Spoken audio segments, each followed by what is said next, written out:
Presidency থেকে Trinity Presidency বিশ্ববিদ্যালয় পড়ুয়ারা এবার পড়াশোনার সুযোগ পেতে চলেছেন ডাবলিনের ট্রিনিটি কলেজে। বৃহস্পতিবার দুই শিক্ষা প্রতিষ্ঠানের মধ্যে এই নিয়ে একটি মৌ স্বাক্ষরিত হয়।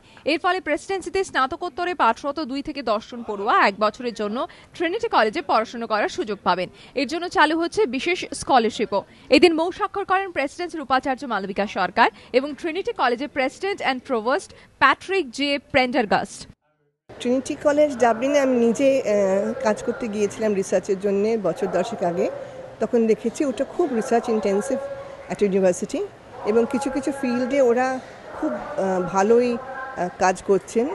সুতরাং আমাদের এখানকার রিসার্চাররা ওদের সঙ্গে কোলাবোরেট করলে তাতে দুটো ইউনিভার্সিটিরই উন্নতি হবে বলে আমরা মনে করি। প্রেসিডেন্সি থেকে ট্রিনিটিতে যাওয়া পড়ুয়ারা আপাতত ডিগ্রি পাবেন ট্রিনিটি কলেজ থেকে, কিন্তু পরবর্তীকালে প্রেসিডেন্সি এবং ট্রিনিটির পক্ষ থেকে যৌথভাবে ডিগ্রি দেওয়ার বিষয়ে ভাবনা চিন্তা করা হতে পারে বলে জানিয়েছেন উপাচার্য মালবিকা সরকার। সঞ্জয় মিত্র রিপোর্ট, এবিপি আনন্দ, কলকাতা।